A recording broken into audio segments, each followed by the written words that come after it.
श्री शिवाय नमस्तुभ्यम। हर हर महादेव। स्वागत है आप सभी का हमारे चैनल पर। आज के इस वीडियो में आप सुनेंगे सोमवार के व्रत की कथा। सोमवार का व्रत भगवान शिव को समर्पित होता है।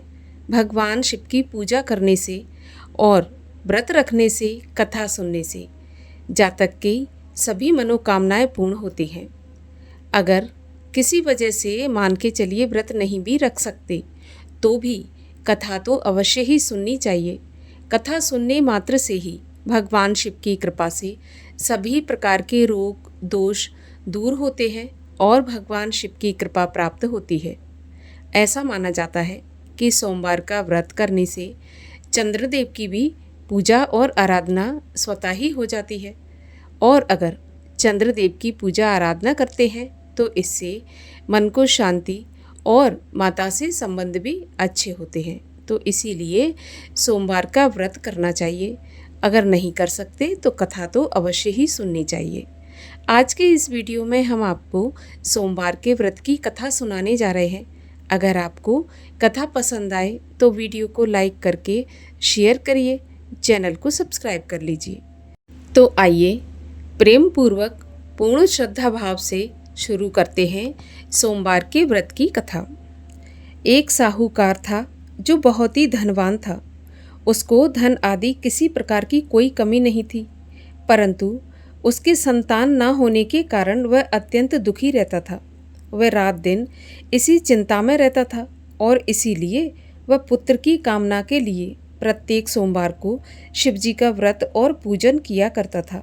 सायंकाल को वह शिवजी के मंदिर में जाकर दीपक जलाया करता था। उसके इस भक्ति भाव को देखकर एक समय पार्वती जी ने शिवजी महाराज से कहा, हे महाराज, ये साहूकार आपका अनन्य भक्त है और सदैव आपका व्रत और पूजन बड़ी ही श्रद्धा से करता है, अतः इसकी मनोकामना आपको अवश्य पूर्ण करनी चाहिए। शिवजी कहने लगे, पार्वती, ये संसार कर्म क्षेत्र है। जैसे किसान खेत में बीज बोता है वैसा ही फल काटता है, उसी तरह इस संसार में जो जैसा कर्म करते हैं वैसा ही फल भोगते हैं। पार्वती जी ने अत्यंत आग्रह से कहा, महाराज, जब ये आपका ऐसा भक्त है और यदि इसको किसी प्रकार का कोई दुख है तो आपको अवश्य दूर करना चाहिए, क्योंकि आप तो सदैव अपने भक्तों पर दयालु रहते हैं, उनके दुखों को दूर करते हैं। यदि आप ऐसा नहीं करेंगे तो मनुष्य क्यों आपकी सेवा, व्रत, पूजन इत्यादि करेंगे। पार्वती जी का ऐसा आग्रह देखकर शिवजी महाराज प्रसन्न होकर कहने लगे, पार्वती, इसको कोई पुत्र नहीं है, इसी पुत्र की चिंता में ये दुखी रहा करता है। इसके भाग्य में पुत्र ना होने पर भी मैं इसको पुत्र प्राप्ति का वरदान देता हूँ, परंतु ये पुत्र केवल 12 वर्ष तक ही जीवित रहेगा। इसके पश्चात वह मृत्यु को प्राप्त हो जाएगा। इससे अधिक मैं इसके लिए कुछ नहीं कर सकता। ये सब बातें साहूकार सुन रहा था। इससे उसको ना तो कुछ प्रसन्नता हुई और ना ही दुख हुआ, और वह पहले की तरह शिवजी महाराज का सोमवार का व्रत और पूजन करता रहा। कुछ काल व्यतीत हो जाने पर साहूकार की स्त्री गर्भवती हुई और 10वें महीने उसके गर्भ से अति सुंदर पुत्र प्राप्त हुआ। साहूकार के घर में बहुत खुशियां मनाई गई, परंतु साहूकार ने उसको केवल 12 वर्ष की आयु जान कोई भी प्रसन्नता प्रकट नहीं की और ना ही किसी को ये भेद बताया। जब वह बालक 11 वर्ष का हो गया तो उस बालक की माता ने उसके पिता से कहा कि अब इसका विवाह कर दिया जाए, परंतु वह साहूकार कहने लगा, मैं अभी इसका विवाह नहीं करूँगा, इसको काशी जी पढ़ने के लिए भेजूँगा।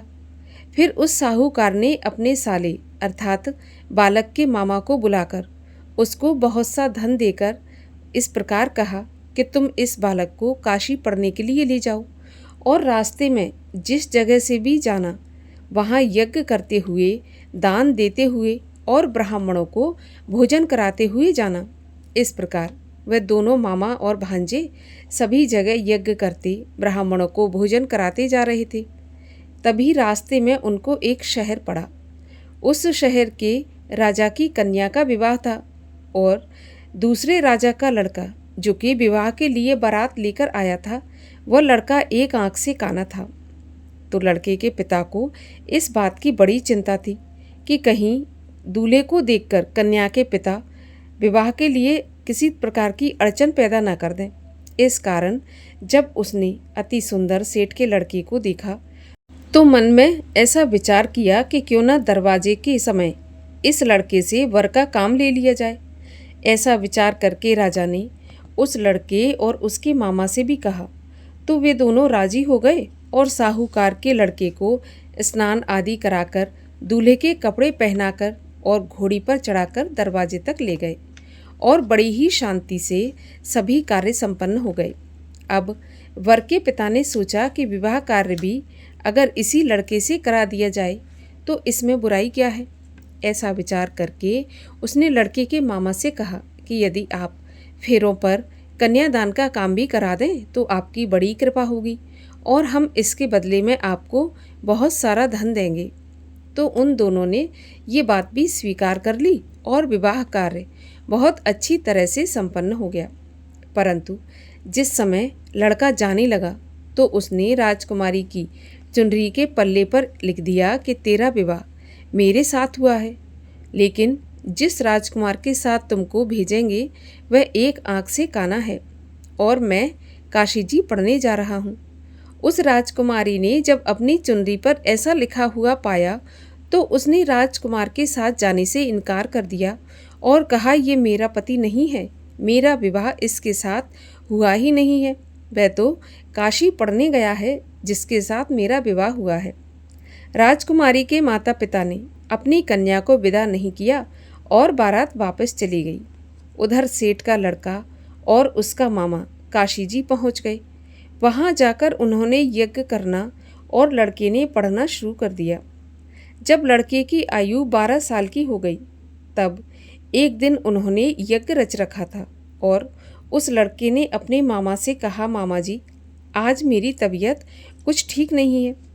तो उसके मामा ने कहा कि ठीक है, तुम जाओ और अंदर जाकर सो जाओ।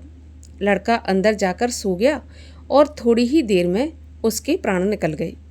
जब उसके मामा ने आकर देखा कि लड़का तो मरा पड़ा है तो उसको बड़ा दुख हुआ और उसने सोचा कि अगर मैंने अभी रोना पीटना शुरू कर दिया तो यज्ञ का काम अधूरा रह जाएगा। अतः उसने जल्दी से यज्ञ का कार्य संपन्न किया और ब्राह्मणों के जाने के पश्चात रोना पीटना आरंभ कर दिया। किस्मत से उसी समय शिवजी महाराज और पार्वती जी उधर से जा रहे थे। जब उन्होंने जोर जोर से रोने पीटने की आवाज़ सुनी तो माता पार्वती शिवजी को आग्रह करके कहने लगी कि महाराज कोई दुखिया रो रहा है, हमें उसके कष्ट दूर करने चाहिए। और ऐसा आग्रह करके उसके पास ले गईं और सुंदर लड़के को मरा हुआ देखकर कहने लगीं कि महाराज ये तो उसी सेठ का लड़का है जो कि आपके वरदान से हुआ था। शिवजी ने पार्वती से कहा कि पार्वती इसकी आयु पूरी हो गई, ये अपनी जितनी आयु थी उसे भोग चुका। तो पार्वती जी कहने लगी, महाराज कृपा करके इस बालक को और आयु दे दो, नहीं तो इसके माता पिता तड़प तड़प कर मर जाएंगे। पार्वती के इस प्रकार बार बार आग्रह करने पर शिवजी ने उसको वरदान दिया और शिवजी महाराज की कृपा से लड़का जीवित हो गया। शिव पार्वती वहाँ से कैलाश की तरफ चले गए। तब वह लड़का और उसका मामा उसी प्रकार यज्ञ करते हुए अपने घर की तरफ चल पड़े और रास्ते में उसी शहर में आए जहाँ पर उस लड़के का विवाह हुआ था। वहाँ पर आकर जब उन्होंने यज्ञ आरंभ कर दिया तो उस लड़के के ससुर ने उसको पहचान लिया और अपने महल में लाकर उसकी बड़ी खातिर की। साथ ही बहुत सारे धन और दासियों के सहित बड़े आदर और सत्कार के साथ अपनी लड़की और जमाई को विदा किया। जब वह अपने शहर के निकट आई तो उसके मामा ने कहा कि रुको, पहले मैं तुम्हारे घर जाकर खबर देकर आता हूँ।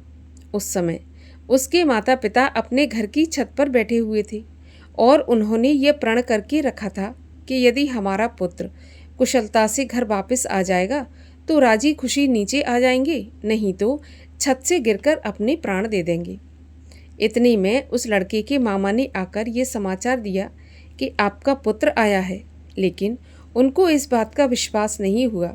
तब उसके मामा ने कसम खाकर कहा कि आपका पुत्र अपनी पत्नी और बहुत सारा धन साथ लेकर आया है। तो सेठ ने बड़े ही आनंद के साथ स्वागत किया और बड़ी प्रसन्नता के साथ सभी लोग रहने लगे।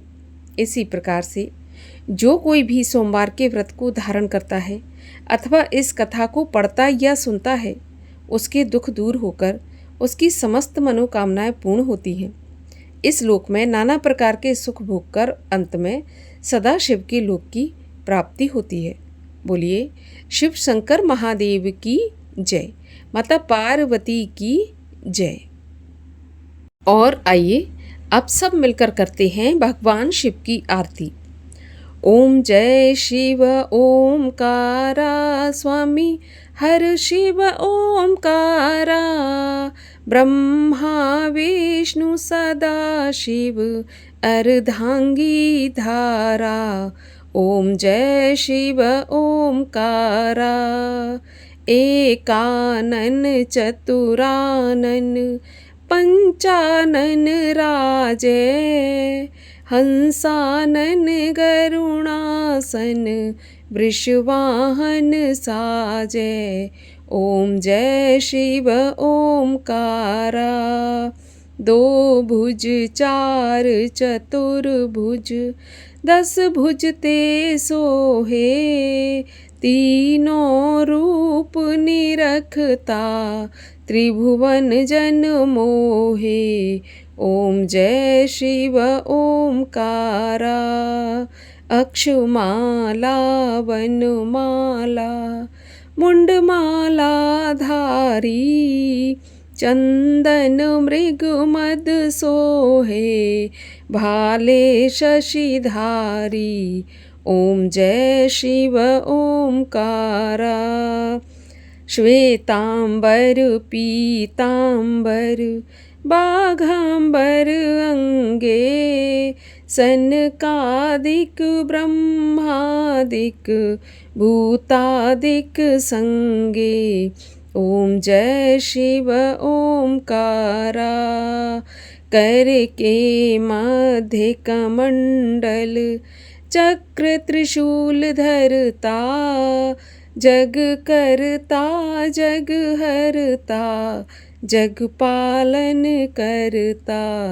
ओम जय शिव ओमकारा, ब्रह्मा विष्णु सदा शिव जानत अविवेका, प्रणवाक्षर के मध्य ये तीनों एका।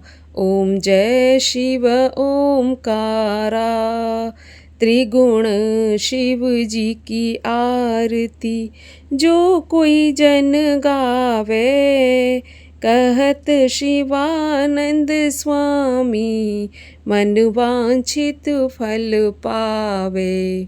ओम जय शिव ओमकारा, जय शिव ओमकारा, प्रभु हर शिव ओमकारा, ब्रह्मा विष्णु सदा शिव अर्धांगी धारा। ओम जय शिव ओमकारा, बोलिए शिव शंकर महादेव की जय।